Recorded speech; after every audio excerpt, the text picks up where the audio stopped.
On le disait, roi des Ekambeti, mais en République centrafricaine,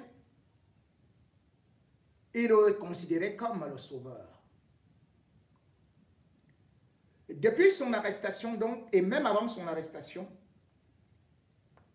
Jean-Pierre Amour-Bellinga a eu appelé Touadéra au moins 2 fois. Et juste après son arrestation, le 6 février 2023, Touadéra a fait immédiatement un voyage au Cameroun. Il y est resté pour essayer de démarcher. Il était à Douala le 9 février. Il a cherché à rencontrer, ne serait-ce que le Premier ministre, ce qu'il n'a pas réussi.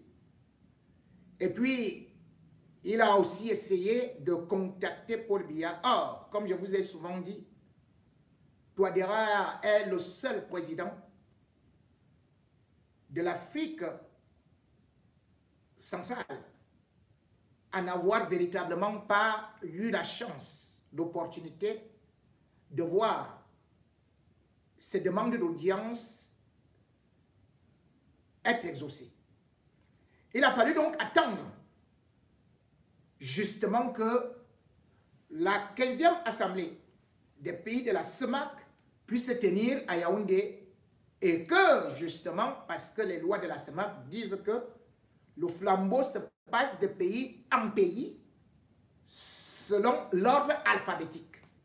Donc, après le Cameroun, c'était le Centrafrique. Ce n'est donc pas une victoire diplomatique, c'est juste quelque chose qui était déjà écrit dans les principes. Mais avant de venir, justement pour le sommet de la CEMAC, Touadéra était déjà encore là le 21 mars, où il avait rencontré, non seulement comme d'habitude, le gouverneur, le préfet et certaines autorités, mais avait renouvelé encore son besoin de pouvoir aider son ami Jean-Pierre Amour-Bellinga.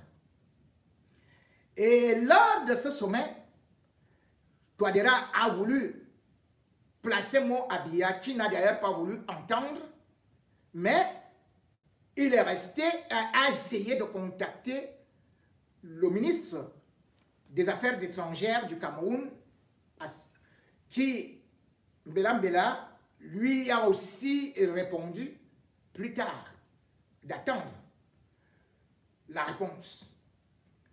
Et tout dit, n'a donc pas eu à pouvoir accéder à la demande de Touadéra, qui voulait encore se porter garant pour la libération de Jean-Pierre Amour-Bellinga. Le ministre des Affaires étrangères du Cameroun est juste venu dire à Touadéra que le président Biya a dit qu'il faudrait que lui-même il libère d'abord les gens, les terroristes qu'il détenait chez lui dans les prisons, tels que les Seleka, les anti-Baraka. C'était donc une réponse qui a refroidi Touadéra, qui a compris que Biya ne voulait pas absolument céder à cela, d'autant plus que il faut savoir que pendant qu'il était au Cameroun, alors que tous les autres chefs d'État sont partis, Touadéra est resté au Hilton et a encore reçu au milieu de la nuit Mélissa Amour-Bellinga, celle-là même qui était déjà partie avec Jean-Pierre Amour-Bellinga pour la dernière fois, c'était le 30 mars 2022, autant pour moi. Touadéra, aujourd'hui donc, se rend compte que l'affaire Amour-Bellinga est aussi en train de l'entraîner. Parce qu'ils ont signé beaucoup d'accords qui étaient défavorables non seulement au peuple camerounais, mais aussi au peuple centrafricain. Et Touadéra supplie qu'on ne puisse pas dire aux Centrafricains exactement, il supplie le gouvernement camerounais de ne pas dévoiler tout ce qu'il connaît déjà. Paul Biya, faut-il le dire, a d'abord reçu en audience le chef d'État tchadien, à savoir Mahamat Idriss Déby. Au cours de leur entretien, Paul Biya voulait bien savoir par rapport aux déclarations de Maître Tchungan et par rapport aux enquêtes qui révélaient que Jean-Pierre Amouk Belinga prenait des renseignements au niveau des frontières du Cameroun-Tchad et aussi des frontières République centrafricaine Cameroun. Ce que le chef d'État tchadien a confirmé. Et il est d'ailleurs allé un peu plus loin puisqu'il a fait comprendre à Paul Biya que les services secrets tchadiens ont intercepté des communications entre non seulement les rebelles du Tchad, mais aussi avec les proches de Touadéra. Et que cela pouvait déstabiliser la sous-région. Ce n'est donc pas une petite affaire dans la mesure où même la DGSE en France est déjà aussi sollicitée. Parce qu'au-delà de ce qu'on peut appeler l'assassinat de Martinez Zogo, mais il y a d'autres dossiers qui sont en train de pendre, qui sont pendants, autant pour moi. Et parmi ces dossiers, il faut savoir que la situation financière en République centrafricaine dépend du Cameroun et particulièrement des détournements de Jean-Pierre Amouk Belinga. Touadéra, selon les dernières informations, avait pris l'or de la République centrafricaine pour donner à Jean-Pierre Amouk Belinga pour justement ouvrir sa microfinance qui est Vision Finance. Aujourd'hui, il ne peut pas le dire aux Centrafricains que son or se trouve plutôt à la BEAC. L'or des Centrafricains se trouve à la BEAC.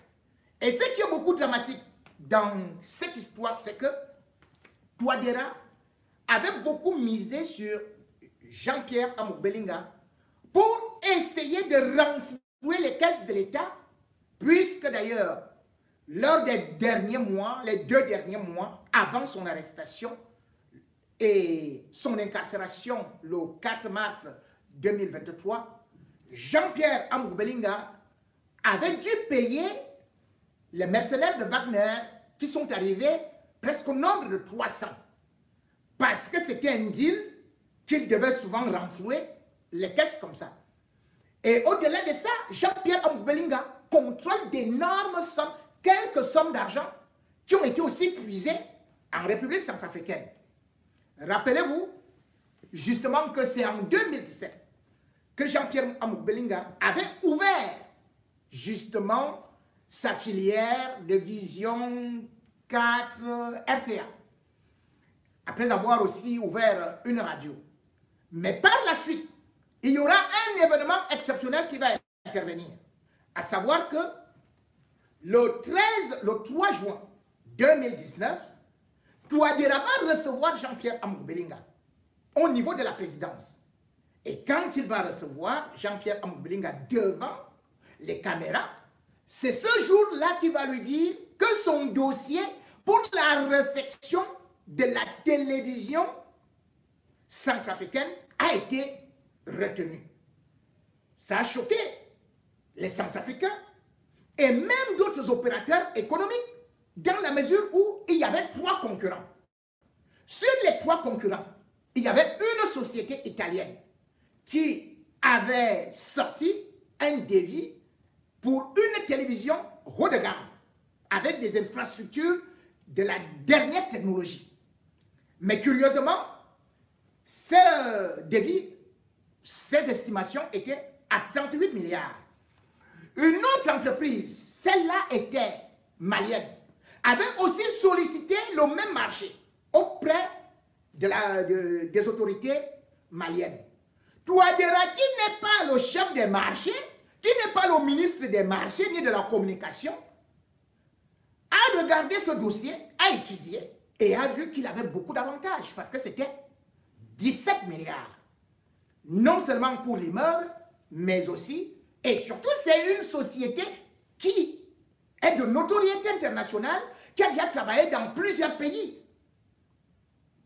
Mais Touadéra a laissé toutes ces entreprises pour annoncer que c'est lui-même qui avait choisi, et ceci devant le ministre de la Communication, Jean-Pierre Amour Bellinga, pour la réflexion, à hauteur de 36 milliards. 36 milliards de nos francs CFA. Au Cameroun, vous pouvez trouver cela normal. Mais imaginez la République centrafricaine, quand on regarde les recettes et tout, la République centrafricaine a de la peine à avoir un budget de 100 milliards. Mais pour la réfection d'une chaîne de télé qui pouvait être faite à 17 milliards, vous partez choisir une entreprise camerounaise qui n'a jamais, puisque Jean-Pierre Amour Bellinga lui-même, pour faire sa chaîne de télé, il avait fait appel aux étrangers. Lui qui n'a pas de gens habilités, il va gagner ce marché alors que ce n'est pas son domaine de prédilection. 36 milliards. En fait, c'était pour se partager cet argent-là. Mais Jean-Pierre Amour Bellinga, justement, aura 8 mois de travaux pour finalement venir livrer des studios avec des morceaux de bois. C'était le 2 mars 2020. On applaudit. Touadéra est là. Félicite Jean-Pierre Amour Bellinga. Et dit qu'il va encore gagner d'autres marchés parce qu'il avait dû aussi réflexionner, dit-on, la radio. Et Touadéra dit que cette chaîne-là, ce machin que Jean-Pierre Amour Bellinga est parti bricoler avec quelques techniciens qu'il avait ramassés au Cameroun, dont j'étais les noms, que ça dépasse les chaînes françaises, américaines, italiennes et tout et tout. Jean-Pierre Amour Bellinga a donc gagné ce marché-là. Et pour amadouer le peuple centrafricain, ils avaient également dit que après cette chaîne-là, Jean-Pierre Amour Bellinga allait racheter la société de télécom là-bas qu'on appelle Socatel. Socatel avait d'ailleurs ce qu'on peut appeler des arriérés de plus de 5 mois, une dette s'élevant à près de 3 milliards. Jean-Pierre Amour Bellinga s'était tapé la poitrine qu'il va racheter cette société-là. Il ne l'a jamais racheté. C'était juste pour détourner avec Touadéra cet argent-là. Touadéra lui a fait exploiter des mines et tout un lot de choses où malheureusement le peuple centrafricain, tout comme le peuple camerounais, parce que l'argent part du Cameroun, on va avec ça en République centrafricaine, l'argent nos pays qui peuvent avoir, ils reprennent encore ça, ils endettent la République centrafricaine. Voilà donc la grande amitié entre Touadéra et Jean-Pierre Amour Bellinga, passant par les Viagra, les Partous, les ceci et tout ça. C'est pour ça que je l'ai souvent appelé Touadéra Bangala en colère.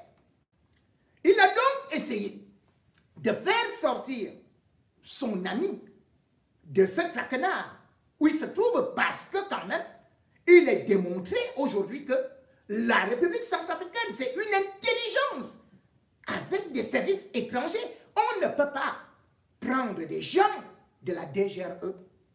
On ne peut pas prendre les renseignements, autant pour moi, de la DGRE. Les cadres de la DGRE, les informations qui sont avec le sceau de secret d'État, qui ne peuvent aller qu'à Paul Biya, aller les donner à Touadéra. Et le même Touadéra vient encore chercher à libérer Jean-Pierre Amour Bellinga. C'est pour faire quoi? Au juste. C'est tout juste parce que ils ont organisé et ils ont fomenté leur coup et ils sont passés à l'acte. Mais aujourd'hui, ce qui est encore beaucoup plus surprenant, c'est qu'au lieu de se calmer, au lieu de laisser la justice faire son travail, eh bien, ils sont en train de tout faire pour sortir Jean-Pierre Amour Bellinga d'affaires. Comment peut-on aujourd'hui encore avoir confiance en Touadéra lorsqu'on sait par exemple qu'un bandit comme Émile Parfait Sim. Émile Parfait Sim a volé de l'argent au Cameroun. Beaucoup d'argent.